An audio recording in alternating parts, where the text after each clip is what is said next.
आज multi currency के बारे में बात करते हैं। मल्टी करेंसी का मतलब क्या होता है, पहले ये समझते हैं। ये चैप्टर नंबर है 5। इसका लर्निंग ऑब्जेक्टिव क्या है? Create and maintain multiple currencies in tally prime. Tally prime में एक से ज़्यादा करेंसीज मेंटेन करना। मतलब अगर आपकी कंपनी अपने देश के अलावा किसी दूसरे देश से भी के ग्राहकों से या सप्लायरों से काम करती है तो उसको उस देश की करेंसी में भी काम करना पड़ेगा जी। तो उसके लिए मल्टी करेंसी की ज़रूरत पड़ेगी। जब हम एक कंपनी भारत में बनाते हैं तो वो काम बेस करेंसी में करता है। बेस करेंसी कहते हैं मैंने जिस राज्य में कंपनी है उस राज्य की जो करेंसी है, जैसे अपने भारत में है तो रुपया है, तो रुपया जो है बेस करेंसी होगा। और अगर हमको किसी दूसरे कंट्री से भी व्यापार सेल परचेज करना होगा तो हमको उस देश की करेंसी को भी बनाना होगा। तो उस सिनेरियो को हम मल्टी करेंसी कहते हैं, माने एक से ज़्यादा करेंसी में काम करना। अब इसमें होता क्या है कि ये जो करेंसी का रेट है ना, ये फ्लक्चुएट करता है, माने ऊपर नीचे होता है मार्केट में, और ये प्रतिदिन होता है, कभी कभी तो दिन में भी कई बार हो जाता है। तो इसके चलते होता ये है कि हमारा जो फॉरेक्स गेन और फॉरेक्स लॉस है वो प्रभावित होता है। मतलब कभी तो हमको विदेशी मुद्रा में लाभ हो जाएगा रेट के ऊपर नीचे होने से, और कभी नुकसान हो जाएगा। उदाहरण के लिए मान लीजिए आपने एक बिल बनाया है ना अमेरिका को, और वो जिस वक्त बिल बना रहे हैं उस वक्त $1 की कीमत 80 रुपये है मान लेते हैं, ठीक है। आपने $100 का बिल बनाया, तो ये जो $100 का बिल बनाया आपने, तो अब 80 रुपये के रेट से आपको मिलना था, लेकिन जब पेमेंट आपके खाते में आया $100 का, तो रेट हो गया 82 रुपये, तो अब आपको 2 रुपया एक्स्ट्रा मिल गया, तो ये आपका फॉरेक्स गेन हो गया। यही बात उल्टा भी हो सकती है कि आपने 80 रुपये के माने रेट पर बिल बनाया और जब भुगतान होने लगा तो 78 रुपया भुगतान हुआ, क्योंकि उस वक्त रेट भुगतान के वक्त 78 रुपये था। 78 तो अब आपको ये 2 रुपये का नुकसान सहना पड़ेगा। तो हर मल्टी करेंसी में एंट्री जो होती है उसमें ये संभावना रहती है कि या तो आपको गेन होगा या लॉस होगा, ठीक है ना। इस गेन और लॉस को कैसे हम देखेंगे, कहाँ ये दिखेगा? वो दिखता है बैलेंस शीट में, है ना। और जब भी आपको गेन होगा तो वो लायबिलिटी साइड में दिखेगा, और जब भी आपको नुकसान होगा वो एसेट साइड में दिखेगा। बस ये इंपॉर्टेंट चीज़ है जो समझना है। तो अब हम चलते हैं। प्रसिद्धि सेल्स प्राइवेट लिमिटेड जो है वो अप्रैल 2003 में यूएसए और कनाडा से व्यापार करना चाहती है, तो उसके लिए इसको एक फॉरेन करेंसी बनाना पड़ेगा। तो इसके लिए हमको क्या करना पड़ेगा? हम गेटवे ऑफ टैली पे आएंगे, है ना, और क्रिएट में जाएंगे। क्रिएट में क्लिक करेंगे तो यहाँ पे एक करेंसी का ऑप्शन आएगा, इस पर क्लिक करेंगे।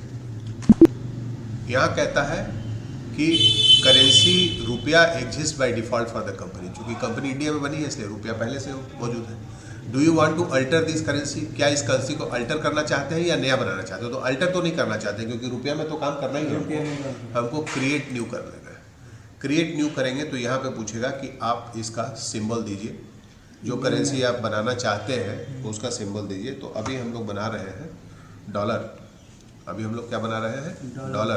तो डॉलर का साइन देंगे, यहाँ शिफ्ट दबाएंगे, ये डॉलर हो गया। और इसका जो है यहाँ पे हम हेल्पर की मदद ले लेंगे। हेल्पर की मदद से हमको मदद ही मिल जाएगी कि सारी चीज़ें हमको मिल जाएंगी एक ही जगह पे। ये हेल्पर पे क्लिक करेंगे और यहाँ पे US डॉलर सर्च कर लेंगे। यहाँ पे हम जाएंगे US डॉलर,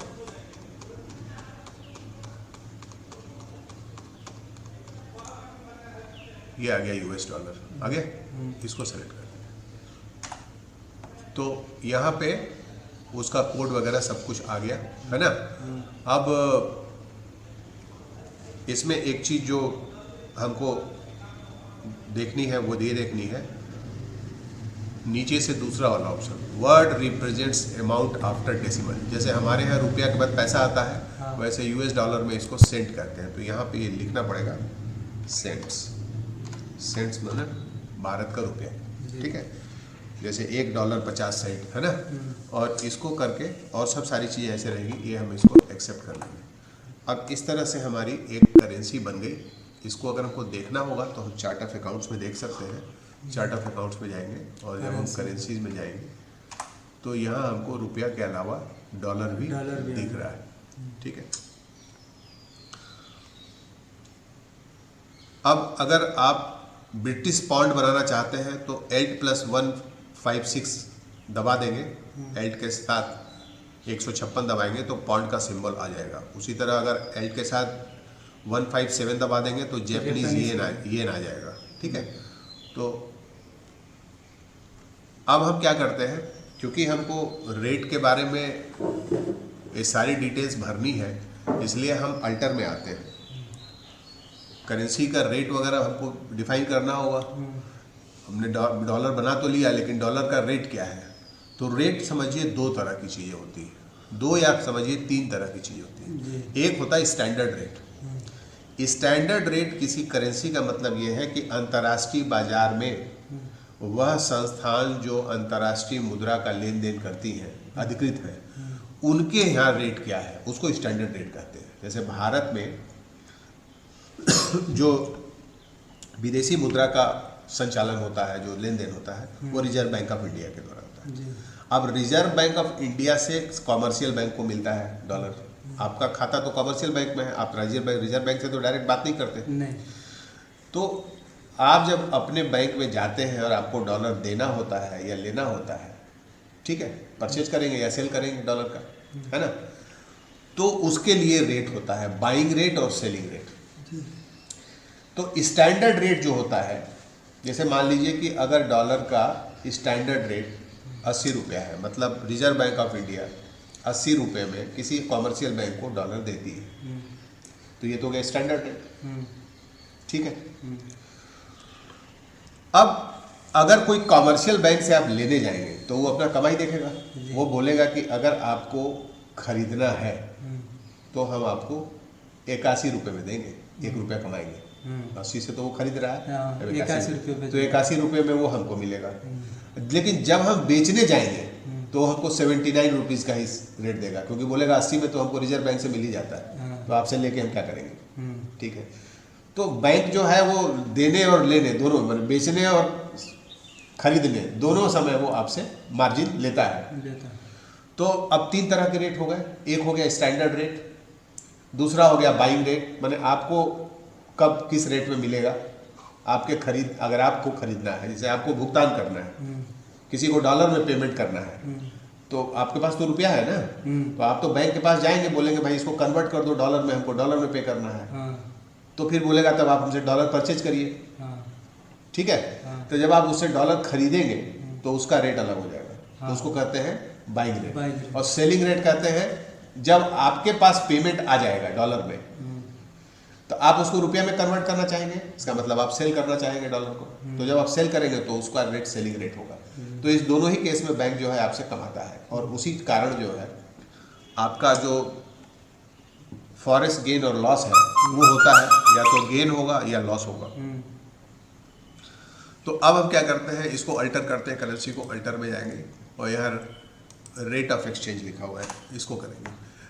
तो अब यहाँ पे पहले सबसे ऊपर पहले आएगा डेट, ठीक है ना, कि किस तारीख को आप कर रहे हैं। यहाँ पे यूएस डॉलर ही आपने बनाया है। अब यहाँ पे आपको डालना है स्टैंडर्ड रेट। स्टैंडर्ड रेट का मतलब वो रेट जिस रेट में reserve bank of India deal करती है। तो वो स्टैंडर्ड रेट 10 मई को जो है वो 82 रुपये 4 नए पैसे है ना, स्टैंडर्ड रेट 82 रुपये 23 82 रुपये 4 पैसे 82.04। ठीक है, 82. तो यहाँ पहले हम डेट चेंज करेंगे। डेट है 10 मई, लिखेंगे यहाँ 10 मई 10/5। स्टैंडर्ड रेट क्या है, 82 रुपये 04, 82.04। ठीक है, ये वो रेट है जिस रेट में रिजर्व बैंक ऑफ इंडिया किसी कॉमर्शियल बैंक को यूएस डॉलर देती है या लेती है। अब सेलिंग रेट और बाइंग रेट आपका है जो आप बैंक से खरीदते हैं। तो आप जो सेलिंग रेट 10 मई को आप देखेंगे तो देखिए 82 रुपये 23 पैसा है। तो स्पेसिफाइड रेट यहाँ देंगे 82.23, ठीक है। बाइंग है 82 रुपये। और 10 मई को बाइंग रेट जो है वो 82 रुपये।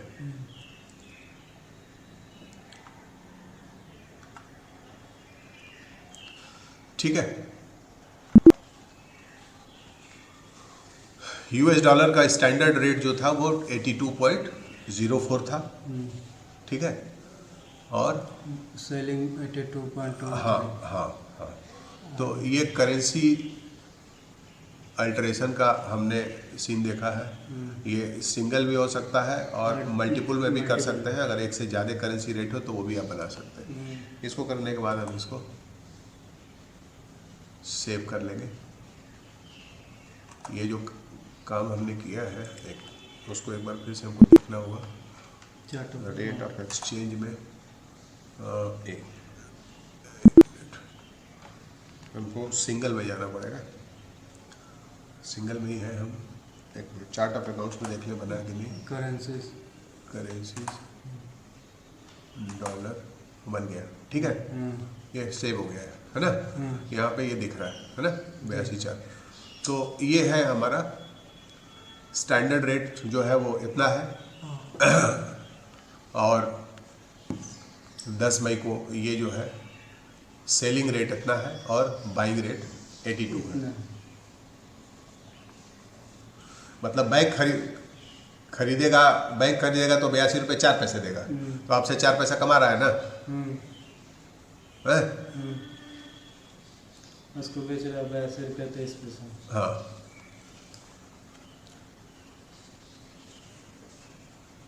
तो स्टैंडर्ड रेट यहाँ लिखा हुआ है is the rate at which a foreign currency is traded in the market.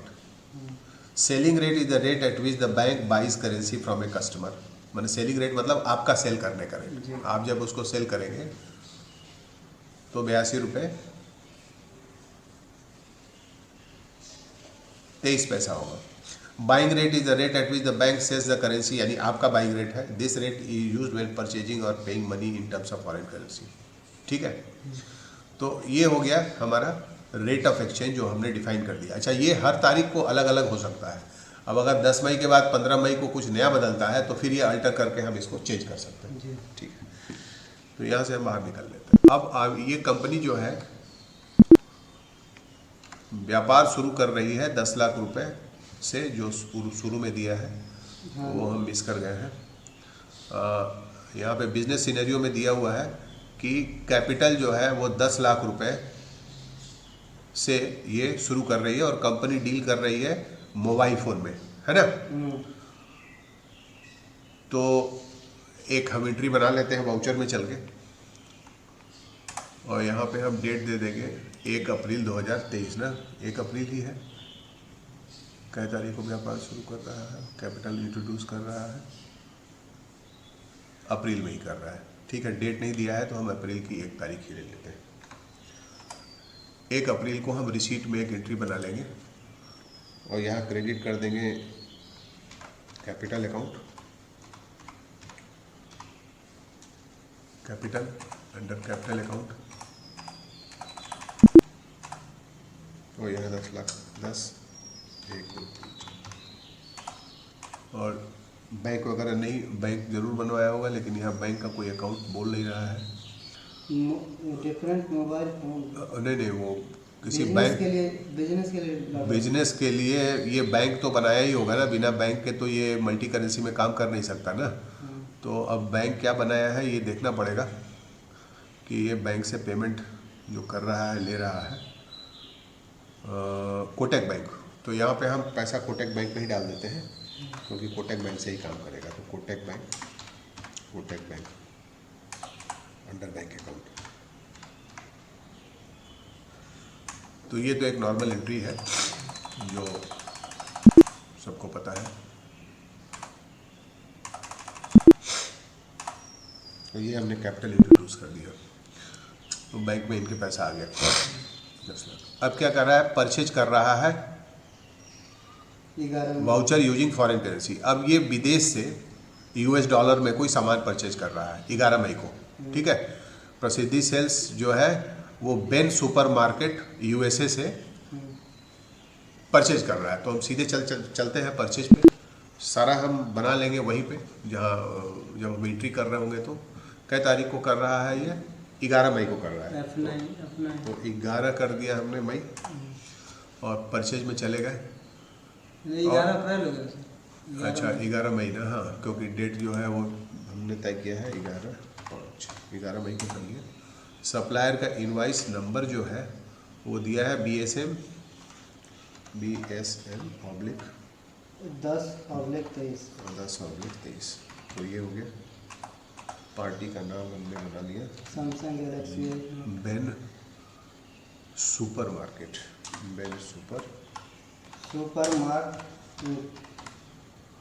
Mart Inc, ठीक है। तो ब्रैकेट में लिख देंगे हम USA।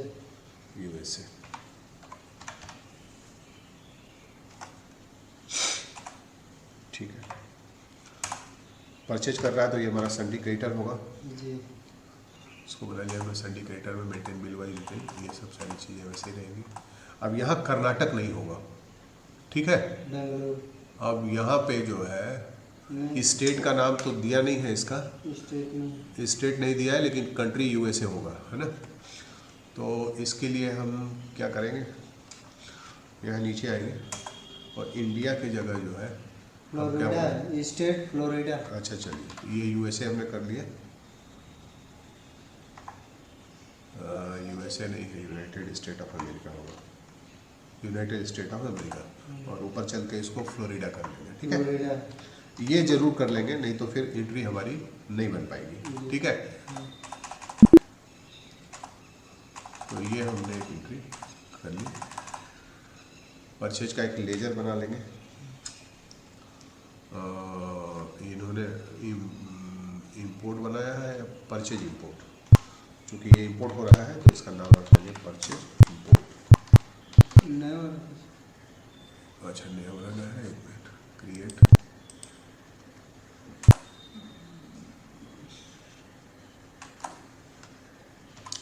परचेज इंपोर्ट, ठीक है ना।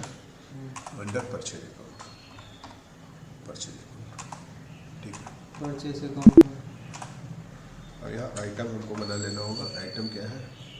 आइटम है Samsung Galaxy note 20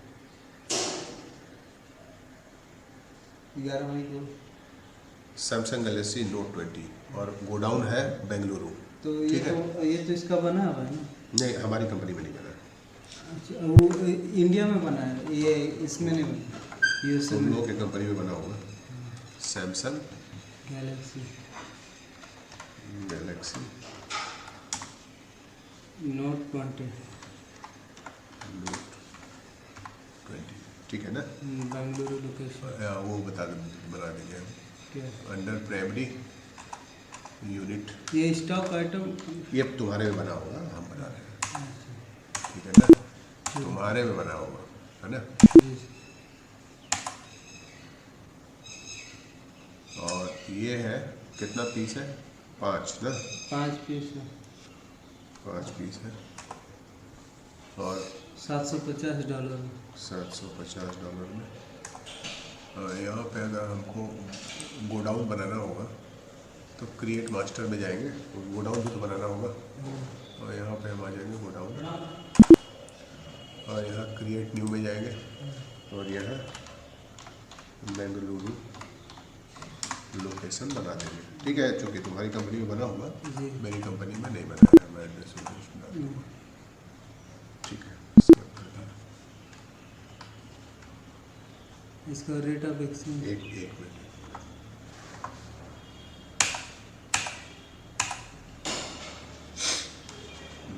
Galaxy note 20, अब यहाँ आएगा बेंगलुरु, ठीक है। आ गया। रेट क्वांटिटी कितना था? 5 था। अब रेट यहाँ देना है हमको $750, ठीक है। तो 750 लिख के और डॉलर का साइन लगा देंगे, डॉलर का साइन लगा, ठीक है। ये हो गया। अब देखिए ये 3,07,500 रुपये में बन गया है ना, और रेट ऑफ एक्सचेंज भी आ गया। रेट ऑफ एक्सचेंज है 82। अब यहाँ एक बार और आएगा आपको कि आप बनाते वक्त, मान लीजिए 10 मई का आपने बना दिया है, लेकिन जिस वक्त बिल बना रहे हो सकता है उस वक्त बदल गया हो, तो यहाँ पे आप उसको चेंज कर सकते हैं, लेकिन यहाँ शायद चेंज करने की ज़रूरत नहीं है, ये इसी रेट में बनाया है, ये 82 रुपये पे ही बनाया है। ठीक है, 82 रुपये ही है। तो ये हम इसको सेव कर लेंगे। और तो आइटम नहीं है इसमें, नहीं है, न्यू रेफरेंस में ये चला जाएगा। अब 14 मई को पेमेंट करना है। अब 14 मई को आपको पेमेंट करना है। ठीक है, 82 के रेट से आपने खरीदा, जिस वक्त बिल बनाया 82 का रेट था। अब आप पेमेंट करने जा रहे हैं, तो यहाँ से पेमेंट में जाएंगे। F5 और डेट क्या है? 14 मई। 14/5। और जब आप पेमेंट करने जाएंगे बेनको सुपर मार्केट, तो अगेंस्ट रेफरेंस पूछेगा जी। यहाँ सेलेक्ट करेंगे, यहाँ देखिए ये बिल है। अब यहाँ पूछेगा कि 3,750 US डॉलर तो है, वो तो ठीक है, उसमें नहीं। रेट क्या है? रेट 82 रुपया 12 पैसा। अब जो है ये चेंज हो गया। बिल जब बना था तब तो ये था। 82। अब जब आप देने जा रहे हैं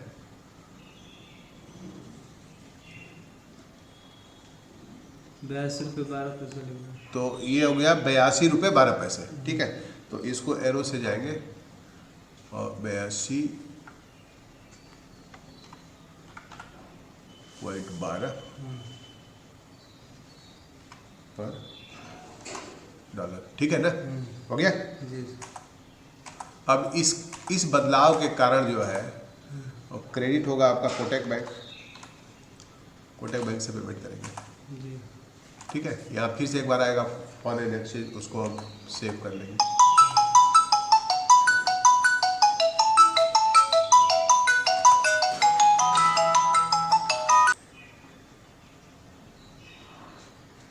तो ये हमने कोटक बैंक से पेमेंट कर दिया और ये सेव कर दिया। अब सवाल है कि ये प्रोसेस तो हम लोग वैसे भी करते थे जब रुपए में खरीदते थे। इसमें अंतर क्या है? इसमें अंतर ये है कि चूंकि मल्टी करेंसी में फॉरेन करेंसी शामिल है, इसलिए उसका रेट जो है परचेज करते वक्त कुछ और पेमेंट करते वक्त कुछ और था। तो उससे हमारे फॉरेक्स गेन और लॉस पे अंतर पड़ेगा, माने हमारे पास हमको या तो घाटा होगा या नुकसान होगा। अब इसको देखने के लिए क्या करना होता है, हमको यहाँ से बाहर जाना पड़ता है, बैलेंस शीट में जाना पड़ता है। तो बैलेंस शीट में जैसा हमने बताया कि अगर आपको लाभ हुआ रहेगा, है ना, तो वो लायबिलिटी में आएगा, और घाटा हुआ होगा तो आपको एसेट में दिखेगा। 450 रुपये का घाटा हुआ है, 12 पैसा जो डिफरेंस हो गया, उससे अब आपको 450 रुपये का घाटा है, क्योंकि रेट बनाए थे 82 पे, दिया आपने 82 रुपये 12 पैसा, तो ये 12 पैसा बढ़ गया, पर उससे 450 रुपये का नुकसान आपको हो गया। ठीक है ना। अब इस नुकसान को आपको अपने नुकसान में ट्रांसफर करना होगा, मतलब इसको बैलेंस शीट से उठा के प्रॉफिट एंड लॉस अकाउंट में ले जाना होगा एज ए इनडायरेक्ट एक्सपेंस में। ठीक है, तो यहाँ पे हम लेजर आउटस्टैंडिंग अगर हम देखना चाहें, बाहर आ जाए यहाँ से, लेजर आउटस्टैंडिंग माने बकाया।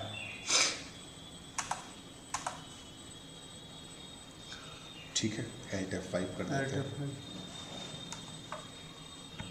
ठीक है, अब आप देखिए, ये तो आपने इतने से क्रेडिट और इतने से डेबिट किया, लेकिन ये देखिए 14 मई को पेमेंट किया, 450 रुपया यहाँ पे आपको लॉस के रूप में दिख रहा है। ठीक है ना, तो ये यहाँ पे देखना है, जैसे यहाँ भी दिखाया है, ये दिखाइए 450 रुपये दिखा रहा है।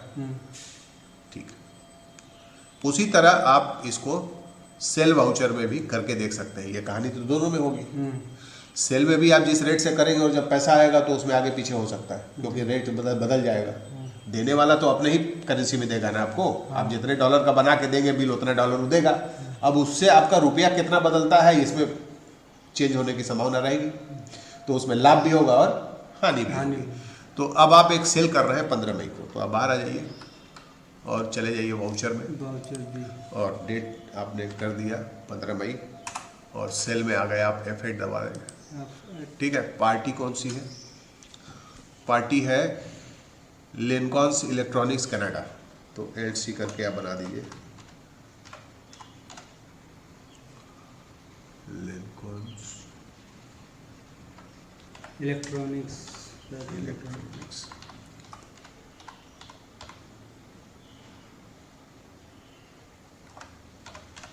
कनाडा, ठीक है। पार्टी का और कुछ डिटेल दिया है, स्टेट वगैरह बताया है।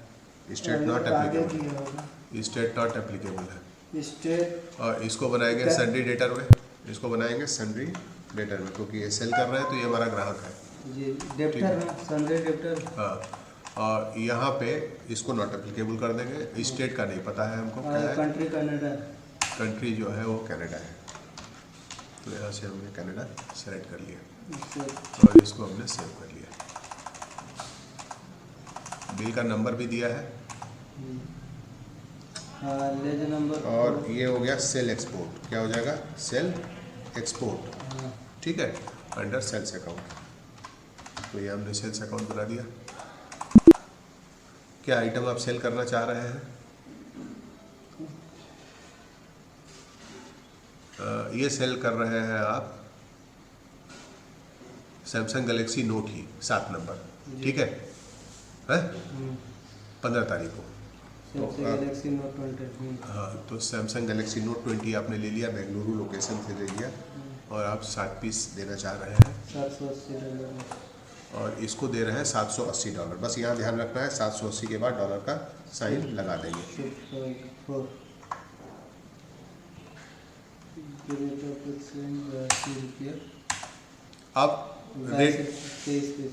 अब रेट ऑफ एक्सचेंज जो है वो 82.23 है। चलिए ठीक है,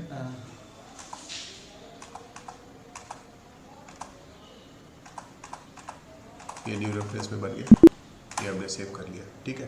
अब हमारा क्या हो रहा है, 17 मई को पेमेंट आ रहा है, तो रिसीट करेंगे हम 17 मई को। डेट चेंज करेंगे 17 मई। 17 मई को आप रिसीट कर रहे हैं, आप रिसीट कर रहे हैं लिंकॉन से ना, तो लिंकॉन से रिसीट कर रहे हैं अगेंस्ट रेफरेंस नंबर। अब यही है रेफरेंस नंबर, इसको हम सेलेक्ट करेंगे। अब फिर यहाँ पूछ रहा है कि ये रेट क्या है। अब जब रिसीट 25 पैसे, अब 82 रुपये 25 पैसे 25 पैसे है।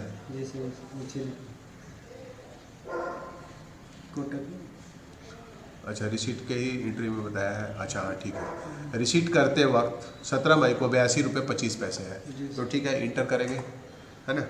और यहाँ आके 23 की जगह इसको 25 कर देंगे, ठीक है ना जी। इंटर इंटर इंटर और डेबिट कर देंगे हम अपना कोटक बैंक में पैसा आएगा हमारा जी, ठीक है। ये फिर एक बार रेट पूछेगा, कंफर्म आप कर लीजिए, ठीक है। बैंक रॉयल बैंक, ठीक है, वो पैसे का चेक का डिटेल डालना था, वो हम नहीं डाले हैं, ठीक है। हमारे बैंक में पैसा आ गया। अब देखिए उस वक्त 450 रुपये का घाटा हुआ था। अब देखते हैं कि इस केस में क्या होता है, तो फिर हम जाएंगे अपने बैलेंस शीट में, ठीक है। अब आप देखिए, इसको Alt F5 कर दीजिए। 450 था, अब ये घट के कितना हो गया? 340, ठीक है। हाँ, 450 से घट के हो गया 340। इसका मतलब इस वाले ट्रांजेक्शन में हमको कुछ पैसा फायदा हुआ। 540 माइनस 340, जो बचा वो फायदा हुआ, ठीक है। तो यहाँ पे अगर हम देखेंगे, हाँ, अब सवाल है कि सेल वाउचर हमारा कैसा दिखेगा, एक बार उसको देख लेते हैं। ये जो हमने सेल किया है उसको अगर हम देखना चाहें डे बुक में, तो यहाँ पे हम अगर पीरियड डाल दें, क्योंकि आप सेल करेंगे तो हमको देखना पड़ता है कि सेल का वाउचर दिखता कैसा है। ये है, इसको जब आप प्रिंट करेंगे, प्रिंट में जाएंगे, करेंट में जाएंगे, प्रीव्यू में जाएंगे, देखिए ये है $1 का आपने बनाया है। और अगर आप चाहेंगे कि ये हमारा जो है ऐसा दिखे, मतलब रुपए में भी दिखे, है ना, ये रुपए में भी दिखे, तो एक्सचेंज, तो इसके लिए आपको क्या करना होगा, सेल वाउचर को आपको करेंसी चेंज। तो करेंसी चेंज नहीं करनी पड़ेगा। इसमें आप जाके कन्फ्यूगर कर सकते हैं और यहाँ पे शो मोर में चले जाइए, या आप सेल के इनवाइस का ही F12 कर लें तो ज़्यादा बेहतर है। और यहाँ पे कोई ऑप्शन है कि नहीं, मल्टी करेंसी,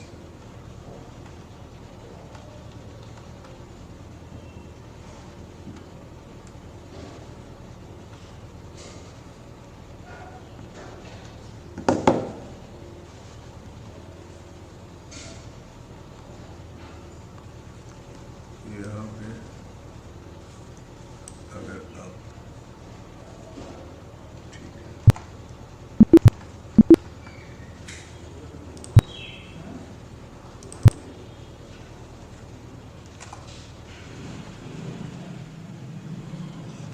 हाँ अब देखिए ये दिख रहा है, दोनों ये इसमें भी दिख रहा है और इसमें। उसमें भी दिख रहा है। हाँ। तो इसको जब आप प्रिंट करेंगे,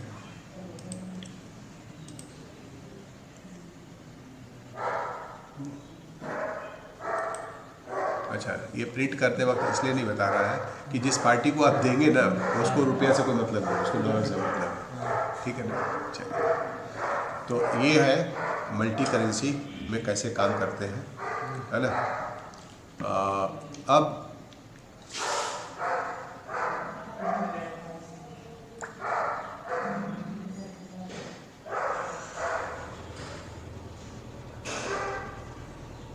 इनवाइस का प्रिंटिंग, इनवाइस विथ मल्टी, अच्छा अगर आप चाहें प्रिंटिंग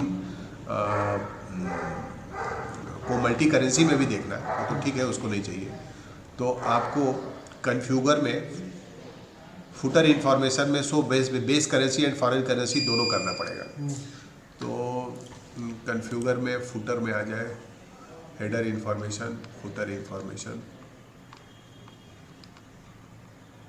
ये है so base currency and foreign currency जो हम ढूंढ रहे थे, है ना जी। इसको यस कर देंगे।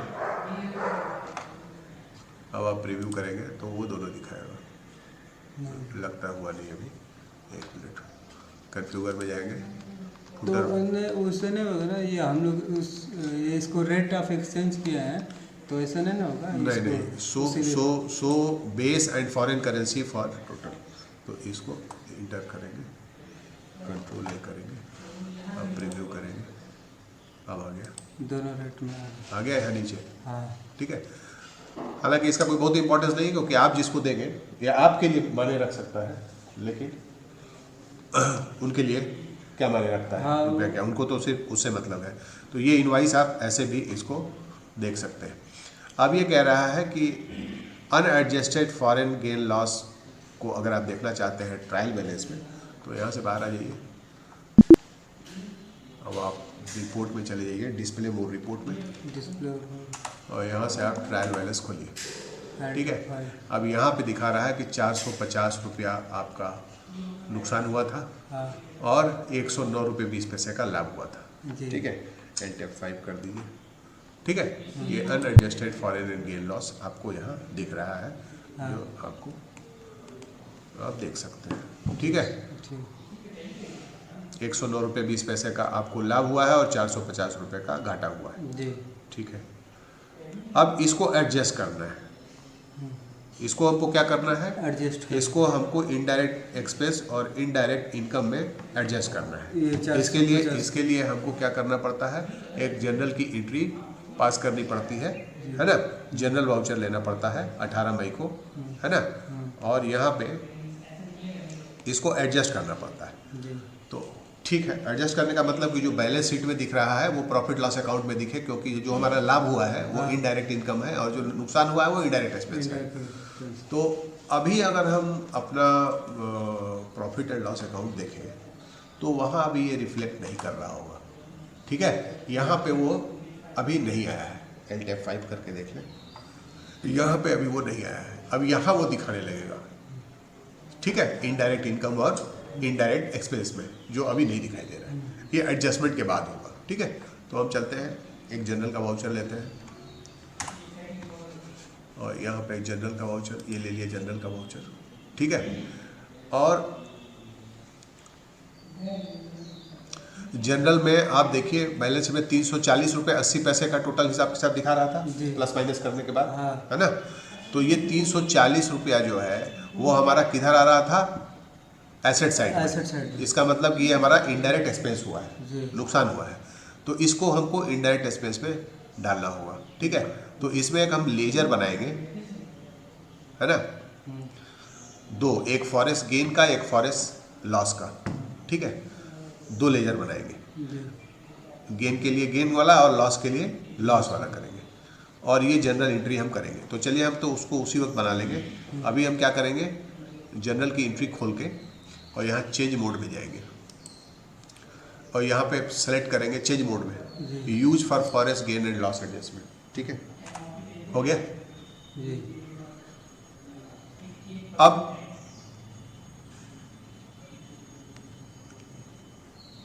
हम जो अभी जो हम कर रहे हैं वो लॉस वाला कर रहे हैं, ठीक है, 450। तो यहाँ पे हम एक लेजर बनाएंगे अकाउंट्स में एलसी करके, उसका नाम रखेंगे फॉरेक्स लॉस। लॉस वाला पहले कर ले, पहले परचेज किए थे ना उसके, और इसको लिखेंगे इनडायरेक्ट एक्सपेंस में। कहाँ लिखेंगे, इनडायरेक्ट एक्सपेंस में, कि हमारा अप्रत्यक्ष खर्चा है। और यहाँ पे लिखेंगे, और किससे हुआ था, बेन से किए थे, तो यहाँ बेन का लेजर पकड़ेंगे, क्योंकि बेन का लेजर देखे थे तो वहाँ 450 अलग से दिखा रहा था ना, तो उसको एडजस्ट करने के लिए यहाँ से बेन से उठा के इनडायरेक्ट एक्सपेंस में करेंगे। अब देखिए फिर यहाँ पे पेंडिंग बिल दिखा रहा है, यहाँ देखो पेंडिंग बिल दिखा रहा है, तो ये 450 अपने आप आ गया, ठीक है, इसको हमने इंटर कर दिया, इसका मतलब लॉस को हमने एडजस्ट कर दिया, ठीक है। उसी तरह अब हमको क्या करना होगा, बैलेंस शीट देख लेना होगा। अगर आप बैलेंस शीट देखना चाहेंगे तो यहाँ से फिर से बैलेंस शीट देखिए, ये देखिए गायब हो गया, इधर देखिए गायब, एडजस्ट कर दिया हमने। और ये कहाँ गया, ये प्रॉफिट लॉस अकाउंट में गया, वो भी देख लो, इधर प्रॉफिट एंड लॉस अकाउंट में जाओ, ये देखिए आ गया इनडायरेक्ट एक्सपेंस में 450 रुपये। यही मेरा पर्पस है कि वो खर्चे में आ जाए, ठीक। चलिए बाहर आ जाते हैं, बाहर आ गए। अब फिर हमको लॉस वाला भी करना है, गेन वाला भी करना है, चेंज मोड में जाएंगे और यहाँ फिर हम सेलेक्ट करेंगे इसको, और यहाँ पे एक लेजर बनाएंगे फॉरेस्ट गेन का, फॉरेक्स गेन, ठीक, फॉरेस्ट गेन का बनाया, ये इनडायरेक्ट इनकम में आएगा, किस में आएगा, इनडायरेक्ट इनकम में आएगा, तो ये इनडायरेक्ट इनकम में कर लिया, ठीक है। और यहाँ पार्टी का नाम क्या था, लियोन्स करके कुछ था, हाँ ये देखिए ये आ गया। फिर इसका ये बिल सेलेक्ट करने को आ जाएगा, ठीक है। Voucher detail do not match, why voucher detail do not match, कितना है लियोन का, 109 रुपये 20 पैसे ही तो है, 109 रुपये 20 पैसे ही तो है, 109 रुपये 20 पैसे, ठीक है। Voucher detail do not match, debit 218.40, credit difference 218.40, ये तो ठीक ही तो है वाउचर, ऐसा क्यों बोल रहे हैं लियोन? दो बार नहीं, एक बार आप बोले नहीं, आप बोल रहे थे कि फॉरेक्स गेन बन चुका है। नहीं गेन फॉरेक्स नहीं बना है, नहीं वो बात नहीं है। यहाँ पे वाउचर 21 तारीख को करना है, ये देख लेते हैं, डेट तो सही ही है, ये 18 मई को है, 18 मई को, ठीक है, तो कुछ चेंज नहीं करना है। और यहाँ पे एक मिनट हम जरा लेजर आउटस्टैंडिंग देख लेते हैं ना, कितना वाला हिसाब किताब गड़बड़ है, लेजर आउटस्टैंडिंग, और हमको देखना है लियोन एल टैप 5, ठीक है। 109 रुपये 20 पैसा है, ठीक है ना, 109 रुपये 20 पैसे को एडजस्ट करना है हमको, ठीक है, ये तो ठीक है।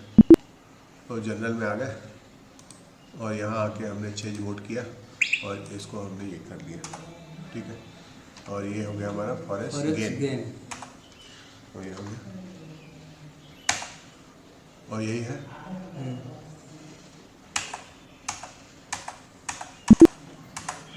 हो गया, ठीक है।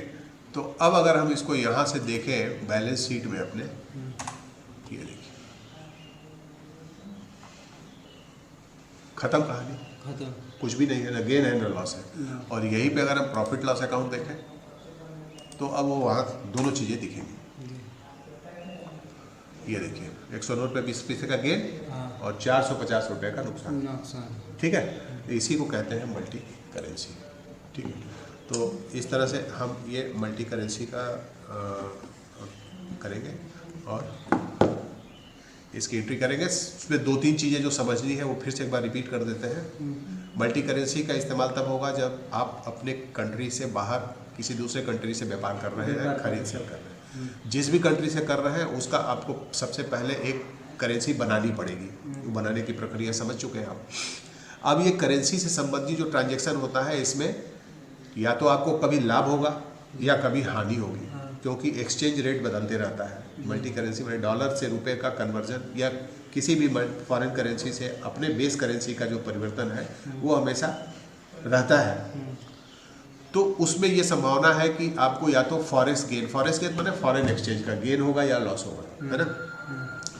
अब ये इसमें 3 तरह के रेट होते हैं, एक स्टैंडर्ड रेट होता है, एक सेलिंग रेट होता है, एक बाई रेट होता है। स्टैंडर्ड रेट का आपसे कोई लेना ही देना नहीं है, क्यों? क्योंकि ये बैंक और रिजर्व बैंक के बीच का मामला है। लेकिन एक स्टैंडर्ड रेट होता है जो जिस रेट पर किसी भी फॉरेन करेंसी का खरीद बिक्री वो करती है बैंकों से। ठीक है, अब आता है फिर selling rate and buying rate. Selling rate का मतलब कि आपको अगर करेंसी सेल करनी है तो वो कितने में आप सेल करेंगे, मैंने बैंक आपसे कितना लेगा। ठीक है, या वो बैंक का बाइंग रेट होगा। अगर आपका सेलिंग रेट है तो बैंक का बाइंग रेट है वो। और करेंसी का बाइंग रेट का मतलब हो गया कि आपको करेंसी खरीदनी है, यानी कि बैंक का सेलिंग रेट हो गया। ये तीनों जो है वह एक भी हो सकता है, एक तो नहीं हो सकता कभी भी, क्योंकि बैंक से रहेगा कुछ ना कुछ तो अंतर रहेगा ही सेलिंग और बाइंग रेट में, है ना,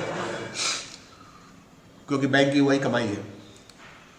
तो अगर आपकी किस्मत अच्छी है, आप जिस रेट में बना रहे हैं उसी रेट में पा रहे हैं पैसा, कोई चेंज नहीं है, तब तो कोई गेन और लॉस नहीं होगा। लेकिन अगर फ्लक्चुएशन है तो वो गेन और लॉस के रूप में दिखेगा, जो अभी हमारे यहाँ दिखा है। ठीक है, तो इस तरह से ये चैप्टर यहाँ क्लोज होता है। इसकी प्रैक्टिस कर लेंगे आप ठीक से, है ना।